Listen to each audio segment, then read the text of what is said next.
अस्सलाम वालेकुम, कैसे हैं सब? यकीनन खैरियत से होंगे। मैं भी खैरियत से अल्हम्दुलिल्लाह। आज मैं पहली बार अपनी जो फूड प्रोसेसर है उसका ये वाला हिस्सा यूज़ कर रही थी। पहले मैंने नहीं किया था इसका, वो भी मुझे आपने बताया था कि इसका जो जग है उसका नीचे वाला हिस्सा ओपन होके इसके साथ अटैच हो जाता है, इसलिए मैंने ये पहले कभी यूज़ ही नहीं किया था क्योंकि मुझे पता नहीं था। इसमें बनाने लगी थी चावलों का आटा, क्योंकि आज मैंने पकौड़े ट्राई करने थे थोड़ी डिफरेंट रेसिपी के साथ। फिर मैंने सोचा कि चलिए मेरे पास नहीं है तो मैं खुद ही बना के यूज़ कर लेती हूँ। इसके लिए मैंने एक ऑनियन लिया है, उसको लंबे लंबे स्लाइसिस में काटा है लेकिन बारीक, और साथ मैंने 2 ग्रीन चिली ली है और थोड़ा सा कोरिएंडर लिया है। यही 3 चीज़ें इसमें ये वाली ऐड होंगी। और उसके बाद मैंने इसमें जो चावलों का आटा है वो ऐड किया है, तो इसके मैंने 4 चम्मच ऐड किए हैं। और उसके बाद मैंने 4 चम्मच ही जो बेसन था उसके ऐड किए थे, लेकिन वो मुझे जब मैंने इनको मिक्स किया मुझे थोड़ा लगा था, फिर मैंने कोई 2 चम्मच और ऐड कर लिए थे। और साथ जो भी मसाले वगैरह ऐड करने हो मैंने इसमें सिर्फ नमक ऐड किया था, चिली फ्लेक्स ऐड किए थे और सूखा धनिया ऐड किया था, और बस इनको अच्छे से मिक्स कर लिया था। लेकिन इसमें कोई भी पानी वगैरह ऐड नहीं करना। पहले जब आपने इसको मिक्स करना है, पानी ऐड भी करना है तो बस इतना ही करना है कि 2 चम्मच या 1.5 चम्मच तक, इससे ज़्यादा नहीं, क्योंकि ये ज़रा थिक ही, जैसे हम टिक्की बनाते हैं आलू की, वैसे इसका जो मिक्सचर है ना ये ऐसा होना चाहिए, बिल्कुल रनी नहीं होना चाहिए। दूसरे पकौड़ों की तरह इसका जो मिक्सचर है वो नहीं बनाते, थिक बनाते हैं कि हम इसकी टिक्की बना लें आराम से। तो मैं इस तरह की रेसिपी जो है, मेरा दिल करता है ट्राई करने को, लेकिन मैं बहुत गुड नहीं हूँ रेसिपीज़ ट्राई करने में। मैं बस आप कह लें कि गुजारा कर लेती हूँ, इस टाइप का ही है, इससे ज़्यादा मैं नहीं कर सकती। क्योंकि कुछ लोग जो हैं किसी ही चीज़ में उनको अबूर हासिल होता है, मुझे कुकिंग में इतना नहीं है, बस थोड़ा सा है। और वैसे सच बताऊँ तो मुझे कोई इतना इंटरेस्ट भी नहीं है, बस इतना है कि कुछ खा लें और पका लें बस, और मतलब पेट फुल करने के लिए जो भी मैं कर लूँ इतना कह सकते हैं। मैं आपको सच्ची बात बता देती हूँ, पता नहीं क्यों, और फिर मुझे कहते भी हैं कि आप सब कुछ सच ही बता देती है। तो ठीक है, सब कुछ सच बता देती हूँ। मैंने कुछ आपके साथ कभी भी ऐसा नहीं किया कि मैं वो काम करती हूँ जो मैंने किया ही नहीं है। बस वही मैं बताती हूँ कि जो मैं करती हूँ और जैसी मैं हूँ। अब ये देखिए, मैंने इसकी जो टिक्कियाँ थी वो बना ली थी, लेकिन ये मुझे लगता है कि मैंने पानी ज़्यादा ही ऐड कर लिया था, क्योंकि ये हाथों के साथ लग रहा था। हाथों के साथ नहीं लगना चाहिए, इतना ये थिक होना चाहिए। आप ये देख लीजिएगा अगर आपने बनाने हों तो। और एक बात मैं आपको अभी बता देती हूँ कि जब आपने बनाने हों तो जो ऑयल आपने करना है वो बहुत ज़्यादा गर्म नहीं कीजिएगा, मतलब हल्की आंच पे बनाना है, मीडियम भी नहीं रखिएगा, क्योंकि इसमें ज़्यादा ऑनियन ही है। अगर आपने फुल इसकी आंच कर ली या मीडियम भी रखी तो ये बाहर से जल जाएंगे, और अंदर से, क्योंकि इसमें जो चावलों का आटा है वो भी है और बेसन है, तो अंदर से कच्चे रहेंगे और आप मुझे फिर कहेंगे कि मैंने क्या बता दिया आपको। इसलिए आप जितनी हो सके हल्की आंच पे इसको कुक करेंगे, ताकि अंदर तक ये जो है पक जाए, और फिर इसका जो टेस्ट है वो अच्छा होता है, क्रिस्पी होते हैं, क्योंकि इसमें चावलों का आटा होता है और चावलों के आटे से चीज़ जो है वो ज़्यादा क्रिस्पी हो जाती है। ठीक है, अब ये देखिए, इन्होंने काफ़ी टाइम लिया था, और साथ साथ मैंने इनको रख के बर्तन भी आराम से वॉश किए थे, किचन भी साफ़ किया था, और तब तक ये रेडी हुए थे। टेस्ट अच्छा था, लेकिन जो चीज़ मुझे बनानी चाहिए वो मैं नहीं बनाती। मतलब सर्दियाँ तकरीबन गुजर गई हैं और अभी तक मैंने सर्दियों वाली कोई चीज़ नहीं बनाई, ना मैंने कोई पिनियाँ बनाई हैं, ना मैंने वो, मुझे चने बहुत पसंद हैं जो कि ड्राई चने होते हैं, वो मैं बहुत शौक़ से खाती हूँ, उस तरह की चीज़ें मैं बना के खाती हूँ। लेकिन इस बार मैंने कुछ भी नहीं बनाया, और मुझे पता है जब सारी सर्दियाँ गुजर जानी है ना, गर्मियों का स्टार्ट होना है, तब मुझे याद आना है और तब मैंने बनानी है। पता नहीं क्यों मैं इतनी लेज़ी हुई पड़ी हूँ, मेरा दिल ही नहीं करता, मतलब बनाती नहीं हूँ। कुछ घर में है नहीं ऐसा, और हस्बैंड से मैं कहती हूँ कि मुझे किसी दिन साथ ले जाइएगा, तो फिर मैं जाके खुद इस तरह की शॉपिंग करूँगी, क्योंकि उनको लिख के देना पड़ता है, और कुछ चीज़ों के नाम मुझे अच्छे से पता नहीं होते, मतलब देख के मुझे समझ आती है। मतलब मेरी नानू जो रेसिपी ट्राई करती थी ना वो वाली, उसमें पता नहीं वो फुल मखाने होते हैं और क्या क्या होता है। हस्बैंड को बताती हूँ, हस्बैंड कहते हैं मुझे तो उनकी शक्ल का ही नहीं पता, मैं कहाँ से देखूँगा, कैसे करूँगा। तो फिर इसलिए मैं कहती हूँ कि आप मुझे साथ लेके जाइएगा, मैं खुद ही ट्राई कर लूँगी। लेकिन वो भी दिन नहीं आ रहा कि हस्बैंड मुझे साथ लेके जाएँ और मैं जाके जो ग्रॉसरी की है शॉपिंग वगैरह वो करूँ। अभी मैंने बेटी के लिए ऑर्डर किया था उसका बैग, क्योंकि जब हम बाहर जाते हैं कहीं तो वो अभी पुश चेयर में नहीं बैठती, कहती है मैंने वॉक करनी है। तो इसलिए मैंने सोचा कि चले जो बैग होता है, बैकपैक होता है बेल्ट वाला, मैं वो ऑर्डर कर देती हूँ जाके, ताकि पीछे से उसको हम पकड़ सकें, बार बार वो कहीं रोड पे ना चली जाए, कहीं इधर उधर ना हो जाए। तो इसके लिए ये मैंने बैग ऑर्डर किया था, बहुत ही मुझे क्यूट लगा, ऊपर पेंगुइन बना हुआ है, बहुत प्यारा था पिंक कलर में, और बेटी ने सारा दिन पहन के रखा है घर में। बाहर जाते हुए चाहे ना पहने, लेकिन घर में सारा दिन उसने पहन के रखा है, और बहुत मुझे क्यूट सा लगा था। लेकिन साइज़ का थोड़ा छोटा है, बस कुछ ही चीज़ें आएंगी खाने पीने की, बच्चों की क्रिस्प का कुछ पैकेट वगैरह आ गया, या कुछ एक आध और चीज़ ऐड कर सकते हैं।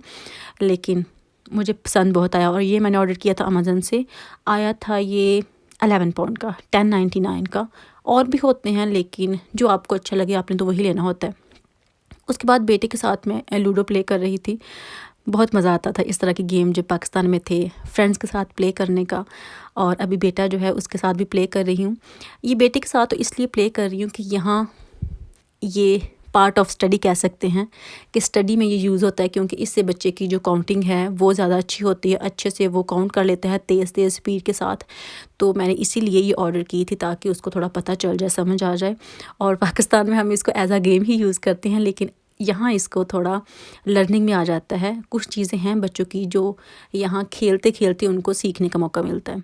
अभी मैं आपसे एक बात करना चाहूँगी, क्योंकि आजकल मुझे बहुत ही रिक्वेस्ट आ रही है, बहुत कमेंट्स भी आ रहे हैं और इंस्टाग्राम पे मुझे काफ़ी लोग कह रहे हैं, लेकिन मुझे समझ नहीं आ रही कि मैं क्या करूँ, क्योंकि मैं थोड़ा कंफ्यूज हूँ। इसलिए मैंने सोचा कि चलिए आपसे भी डिस्कस करती हूँ, आपसे भी पूछती हूँ कि क्या मुझे करना चाहिए या नहीं करना चाहिए। क्योंकि ये जो मैं कपड़े सिलाई करती हूँ ये मैं सिर्फ अपने लिए भी कर रही हूँ। ज़ाहिर है मेरे पास कपड़े होते हैं तो मैं सिलाई कर रही होती हूँ, क्योंकि वीडियो तो मैंने बनानी ही बनानी होती है। तो मुझे कहते ये हैं कि आप ऑर्डर पे कपड़े बना दिया करें, मतलब जिसने भी मुझे कहना हो, चाहे मैं इंस्टाग्राम पे कोई स्टोरी लगा दूँ, वीडियो में बता दूँ, तो साइज़ मुझे कोई अपना दे दे और कपड़े मैं सिलाई कर दूँ उनको, यही जो मेरे पास हैं उनके नहीं, मतलब जो मेरे पास हैं वही मैं कपड़े उनको सिलाई करके दूँ और डिज़ाइनिंग भी करके दूँ साथ।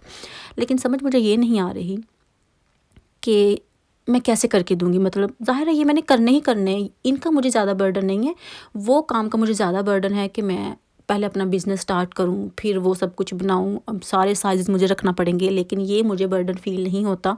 बस इसमें बात ये है कि यहाँ मैंने अपना माइंड यूज़ करना होता है, मैंने कौन सी डिज़ाइनिंग करनी होती है, कौन सी नहीं करनी होती।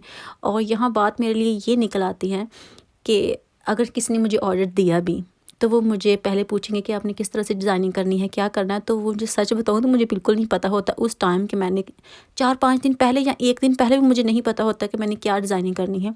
जिस दिन मैंने वीडियो बनानी हो उस दिन मुझे पता चलता है कि मैं अभी क्या डिज़ाइन बनाऊँगी। सुबह-सुबह मैं सोचती हूँ, बाद में फिर मैं वीडियो बनाती हूँ। तो इस तरह हो सकता है कि किसी का साइज़ मैं ले लूँ, उनके कपड़े मैं सिलाई करूँ और फिर उनको मेरी जो डिज़ाइनिंग है वो पसंद ना आए, क्योंकि हर एक की अपनी चॉइस होती है, काफ़ी लोगों की डिफरेंट होती है एक दूसरे से।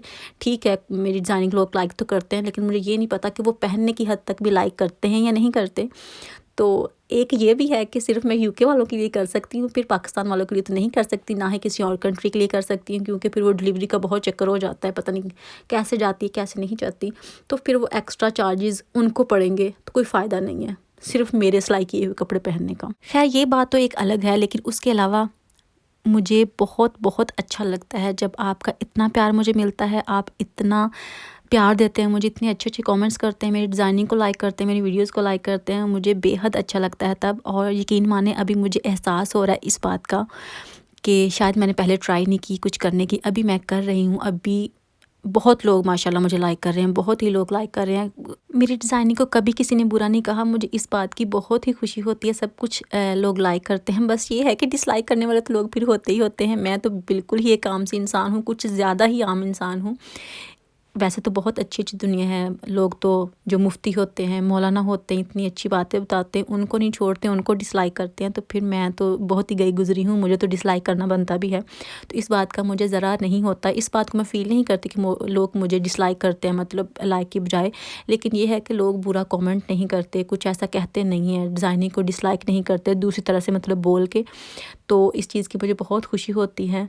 अच्छे-अच्छे कमेंट्स करते हैं, प्यार देते हैं और फिर मुझे बताते भी हैं कि उन्होंने मेरे वाले तरीके से जो वीडियो अपनी कुछ सिलाई किया है अपने लिए, तो भी मुझे बहुत अच्छा लगता है कि चलिए शुक्र है किसी ने सिलाई किया, देखा। सिर्फ बताने की हद तक नहीं, लोग ट्राई करने की हद तक भी इसको लाइक करते हैं और बना भी लेते हैं ईज़िली। साथ-साथ मेरी जो चटनी थी वो तो बन गई है, क्योंकि मेरा दिल था, मेरे पास जो कोरिएंडर पड़ा हुआ था काफ़ी अच्छा था। तो मैंने सोचा कि चलिए उसकी मैं ये चटनी जो है ये बना के रख लेती हूँ, फ्रीज़ कर लेती हूँ।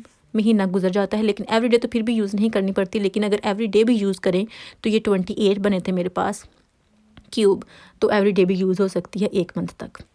अभी फिर से मैं अपने बेटे को करवा रही थी होमवर्क। ये प्ले करने वाला भी होमवर्क था जनाब।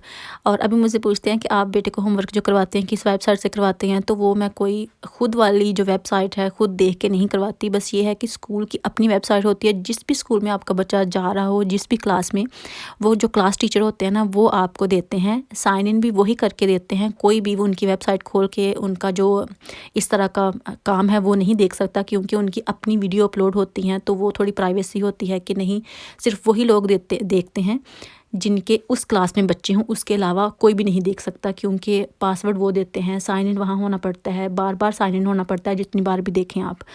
तो आप देख लें, अगर आपके पास नहीं है ऐसी फैसिलिटी तो आप स्कूल वालों को कॉल करके पूछ सकते हैं, क्योंकि स्कूल इस तरह तो ओपन है कि आप कॉल कर लें, कॉल करके पूछ लें कि आपका बच्चा फ़लाँ क्लास में है तो उनको ऑनलाइन देखना है, तो वो अपनी वेबसाइट पे हर स्कूल वाले ही मुझे लगता है अपलोड करते हैं। और हर क्लास का अपना ही होता है, जिस क्लास में आपका बच्चा हो सिर्फ आप वही देख सकते हैं, दूसरी क्लास का भी आप होमवर्क नहीं देख सकते जो वो देते हैं। मंडे टू फ्राइडे तक उनका सारा बिल्कुल वैसे ही वो चलाते हैं, वैसे ही अपलोड करते हैं जैसे वो स्कूल में काम करवा रहे होते हैं। काफ़ी लंबी लंबी वो देते हैं, वीडियो भी बनाते हैं, उनमें टीचर्स आते हैं, वो दिखाती हैं जो जो उन्होंने करना हो, जो जो भी सिखाना हो, राइटिंग का, लिसनिंग का और इंग्लिश का भी, नंबर्स का भी, सब कुछ उनका अपना ही होता है। और वीकेंड पे वो काम नहीं देते, लेकिन फिर भी वो स्टोरी अपलोड कर रहे होते हैं ताकि बच्चे देख लें, क्योंकि छुट्टियां होने की वजह से बच्चे इतना ज़ाहिर है स्कूल नहीं जाते और घर पे बहुत सीखने का मौका नहीं मिलता, लेकिन वो चाहते हैं कि बच्चे भूल ना जाएं और रेगुलर एवरी डे वो अपलोड करते हैं, आप वहां से देख सकते हैं। खैर यही थी मेरी आज की वीडियो, अगर आपको अच्छी लगे तो लाइक कीजिएगा, शेयर कीजिएगा। अल्लाह हाफिज़।